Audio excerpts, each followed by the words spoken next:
Good morning. My name is Lance Thoma. I'm the CEO of San Francisco Community Health Center.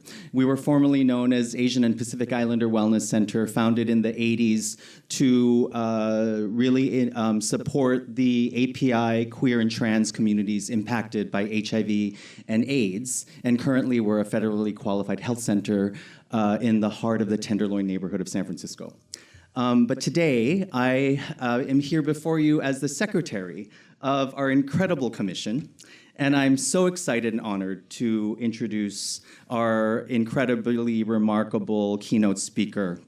I've served on the commission since 2020, and am proud to have just seen and been a part of the incredible growth and increasing impact that the commission is having with the 5 years that I've been on.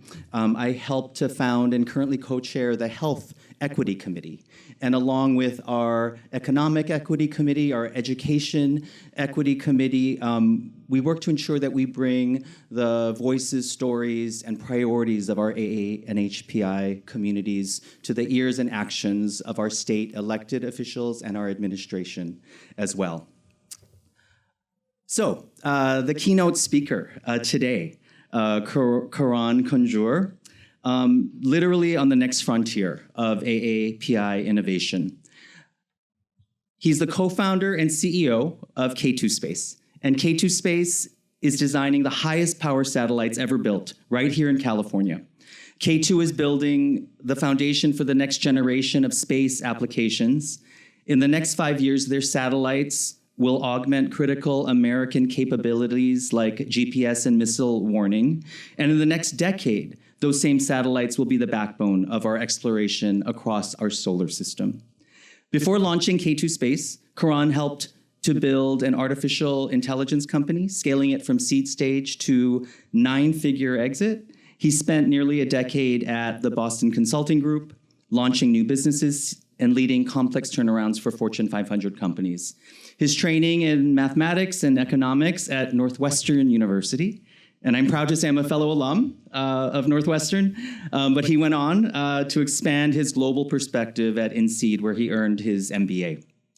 Karan represents the very best of California's AAPI entrepreneurial spirit, grounded in resilience, driven by curiosity, and powered by the courage to imagine big and bold for our communities. His journey reminds us that innovation doesn't just happen in labs or boardrooms. It begins with an audacious vision and then the resolve to transform that vision into reality, and a reality literally out of this world. Karan is an innovator, builder, and trailblazer for the next era of aerospace technology. Please join me in welcoming today's keynote speaker, Karan Kunjur.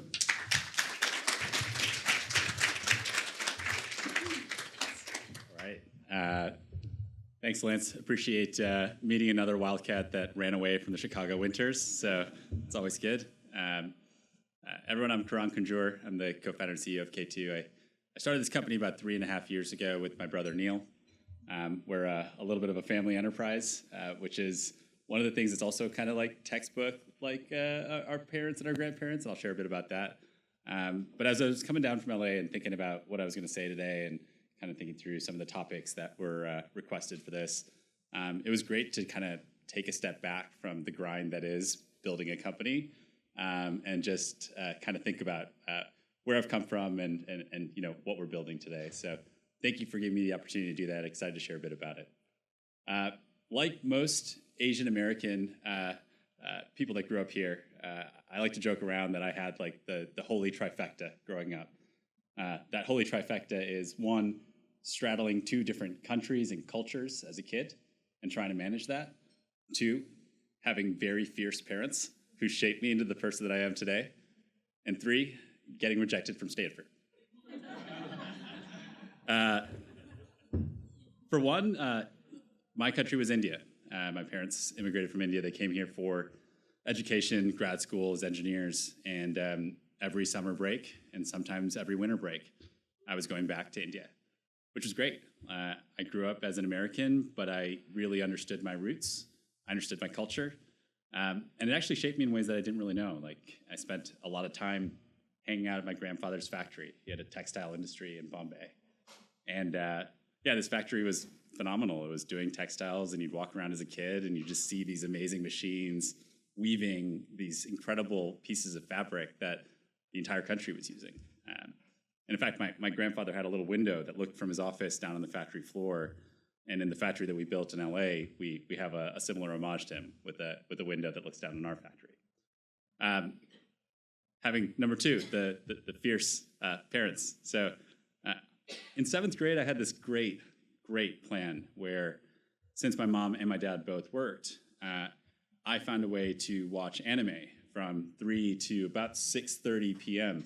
until they came back from the office. And as a result, my grades paid the price. And I vividly remember my mom coming back from a parent-teacher conference where the teacher told her, like, your son's pretty smart, but he hasn't turned in a single piece of homework this quarter. And she was furious, absolutely furious. She quit her job, she stayed at home, and I never got a B again. That wasn't until I got rejected by Stanford. Once I got rejected by Stanford, I was like, man, all the things that I've been working really hard for, maybe grades don't matter and aren't everything. And maybe I should broaden the aperture of like what actually matters in life. Actually, like, set me on a pretty good path. I ended up going to college and going through the hierarchy of the different Asian stereotype careers. So I went from a doctor and then downgraded to being a lawyer, then downgraded to business, and ended there. And it turned out pretty well.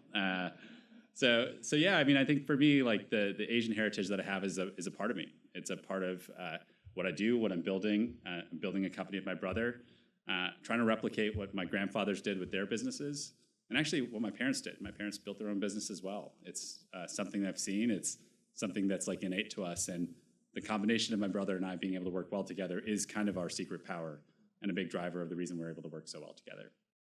So what we're doing, space. Now, why does space matter?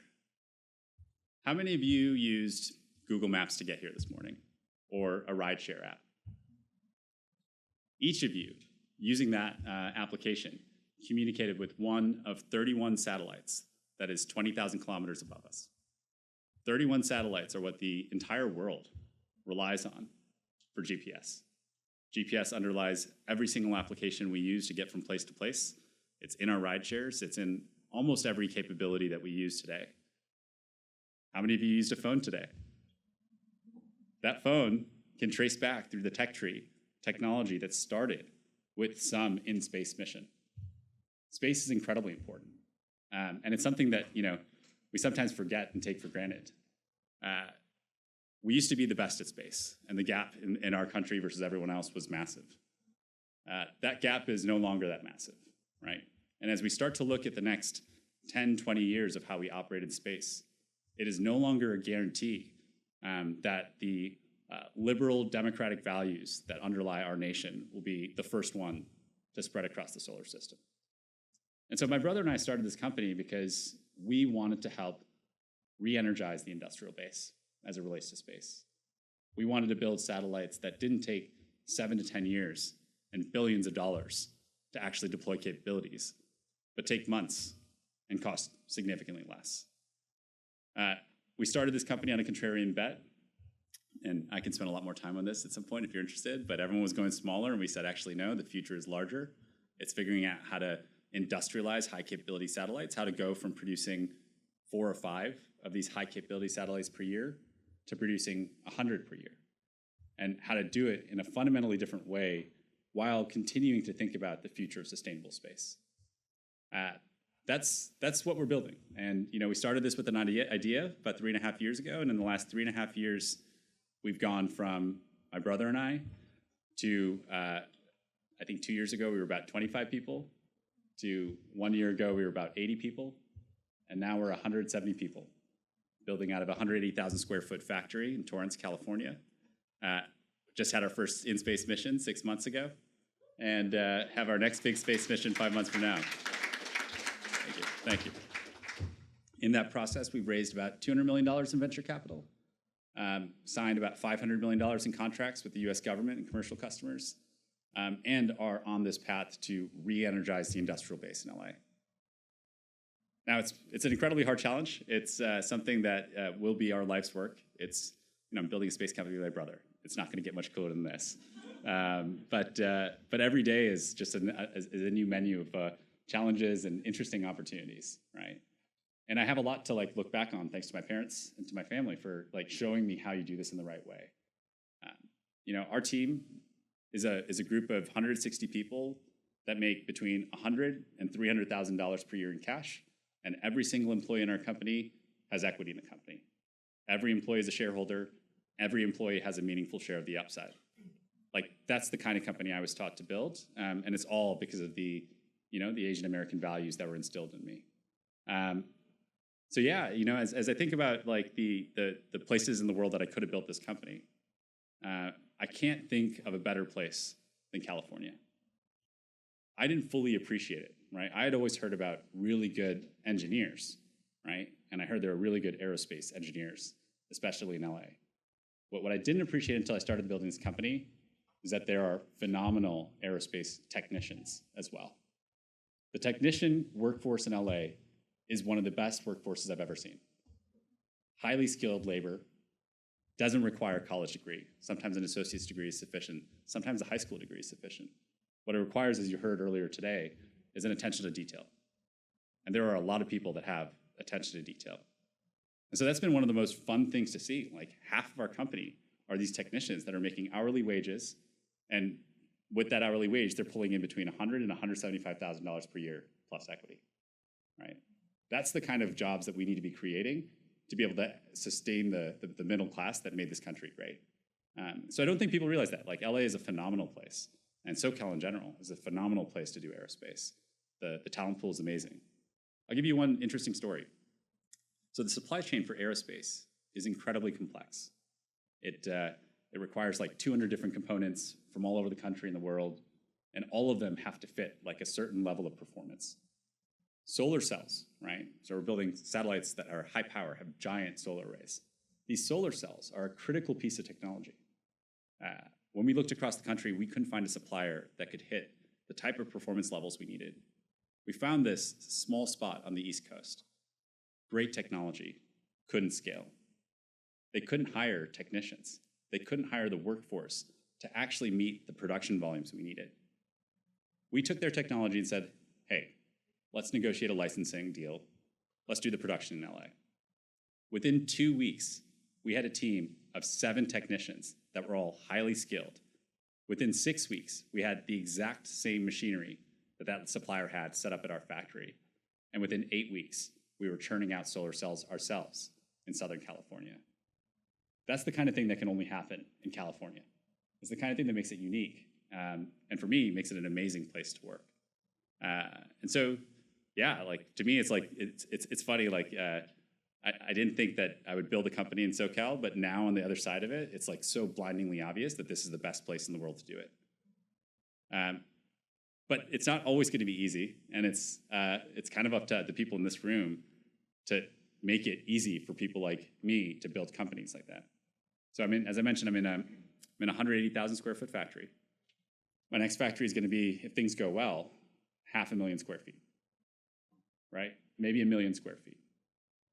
I will have a bunch of consultants 3 to 4 years from now tell me that for that factory that's going to employ anywhere between 500 to 1,000 people, it makes absolutely no sense to do that in California.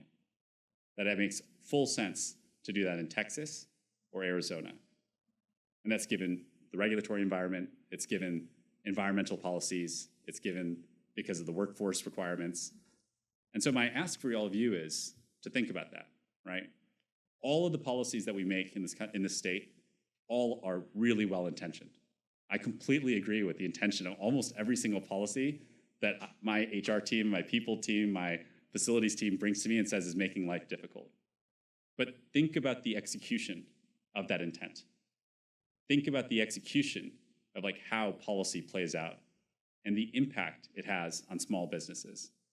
And I recognize I can only use the word small business maybe for another 6 to 12 months in my company, but still think about the impact that it has, because I would like to continue the next decade this company in this state. But at the end of the day, I'm going to be given a trade-off 3 years from now. And I will have a duty, an obligation to our employees to make sure that I pick a place that positions our company for the most successful future possibly can have. So as you think about policy, and a lot of you are involved in it, like I remember my humble plea. Think about the execution of the policy that you're making, and think about how to make it easier for people like us to build this company. The other thing that I would ask is, the housing problem that was brought up. Massive issue, right? I have a head of supply chain, Derek. He makes $225,000 a year. He came to me about like 3 months ago. He's like, hey, I'm moving to Texas. And I said, why? He's like, I grew up in a neighborhood with a bunch of young families and a bunch of kids. And I don't think I have the chance or the ability to be able to buy a house like that in LA, right? If I do, I'd have to do like an hour-and-a-half commute, right? The number of people in my company who are like textbook middle class, making good money, that can't afford houses, right? That's a pretty big problem. So as you think about housing as well, I'd say like, please, like, let's see how we can fix this, right? Let's see how we can make it so that we can actually have middle class, middle income people be able to afford the American dream, right? So yeah, we're gonna do what we can. In 5 months, I'm gonna launch one of the largest satellites that's ever existed. I'm gonna scale up mass production from 1 satellite per year to 100. We are going to go help reinforce the GPS network over the next 5 years. We're gonna go deploy constellations that will provide communications to everybody. I firmly believe that access to internet is a fundamental right. And if I can be a part of making sure that everyone, no matter where they live, is a part of it, that'll be pretty good. We'll do our part. And I hope that you all, as you think about what you're doing and your policies moving forward, you do your part. Because I'd love 10 years from now to come back here and be like, yeah, the facility in California is rocking and rolling. We're churning out satellites, and we're exploring the solar system together. Thanks, everyone.